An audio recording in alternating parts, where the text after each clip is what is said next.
Now let me ask you this. How do you believe your Bible? A fourth grader asked me in a church youth group, how can you believe the Bible when we know we have sequence of ape-like creatures leading to man?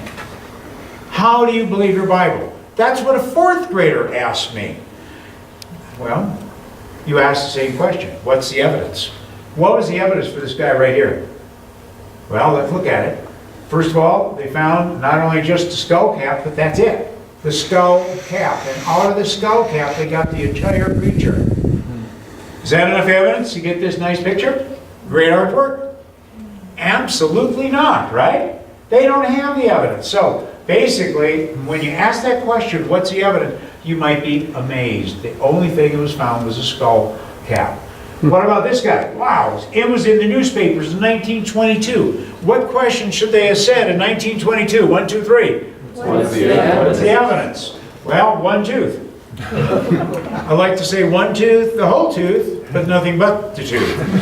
And based upon that, they not only figured out what he looked like, but what he ate, whether or not he used tools, and evidently who his friends were. One tooth.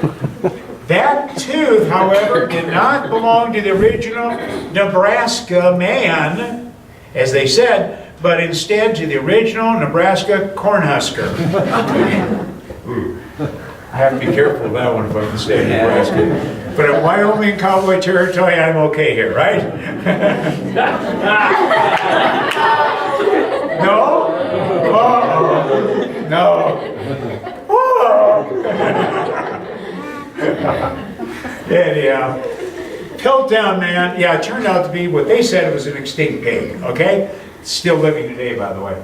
Piltdown Man was a deliberate trick on the scientific community. Somebody took the jaw of an ape, filed down the teeth, colored it, put it together with the skull of a modern man, and then hid it for a scientist to find, and they finally came up with that picture of Piltdown Man. The problem? This stood as proof for human evolution for 30 years before they were able to show it was a hoax. So they took it out of the textbooks, right? No. They knew it was wrong. No. It was still in the textbooks for another 40 years. Oh man, that's a lot of deception, right? Don't be taken captive through philosophy. How many were taken captive? All right, here's out of a second grade book used in the Grand Junction, Colorado area where I'm from. Rhompithecus, a man-ape, was not a real man. Oh, really? Yeah. What's the evidence, right? What was the evidence for it? Only thing they had were two small pieces of a jaw.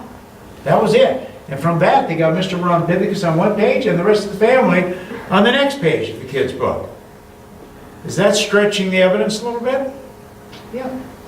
And young people were being taken captive. All right? Lucy. This is basically found about 40% of a skeleton. Dr. Johansson was speaking at this about this thing. He says it looks like a chimpanzee. Nobody would argue with him. At least a chimpanzee-like creature. But then he flipped to another slide at the university presentation and he said, however, this knee joint, not what you see here, but a different one, shows how Lucy could have walked upright on two legs, therefore Lucy's your great-great-grandmother. Student, question, where did you find that knee joint that you just showed? Okay? Well, it turns out, I'll use the English units, 2 miles away, 200 feet lower in the strata. It wasn't found with Lucy. Okay? 2 miles away. Why did you put them together? He said, well, they were similar. Well, my big toe and your big toe are similar, but that doesn't mean much, does it? But he's thinking it belongs to the same species. Notice Lucy didn't have a head, right? But how come you go to the museum and the zoo, they have a gorgeous face, a head for Lucy, and hands? Wait a minute, I didn't see any hands here, did you? It's all called artwork, isn't it? Yeah, exactly. They even know the color of the hair. Anyhow, that they didn't have a head until much, much later. Now they have a head for Lucy. The problem is this: it was not found with the knee joint. It was not found with the skeleton. It was found a mile away in a completely different direction. Okay? Again, assumed to be the same species, assumed, and then you get a composite picture. And there's just too much air when you do that. Did you know that? Too much air, especially if you already have an evolutionary bias, like I used to have back when I was in my college days. I knew I could put things together, whatever. Problem is this: you're subject to a lot of error. What if you misidentify the species? For instance, just let's go a little bit further, okay, on that one, and let's have fun. Now, let's suppose I find the head of an automobile, or I find the head of a bighorn sheep over here. Got it? Over here, I find the bumper of an automobile. And I think they ought to go together. What do I get? How about a Dodge Ram? Dodge Ram. You got it. A Dodge Ram. There's air. You can make big errors when you do that. And they're actually doing it. Very prominent paleoanthropologist named Tim White, they said in his textbook, he made this reconstruction of Afarensis skull. Sounds good. Did they use one find here? No. Using parts of several individuals. Piece here, pieces over here, puts together to get a composite. Room for error, isn't there? All right. Time magazine is talking about some scraps of a skull. And you can't really tell much about the animal from the scraps of the skull. However, they said, however, this toe bone proves the creature walked on 2 legs. Problem? Toe bone was found 10 miles away from the rest of it. And why did you put it together? They were similar.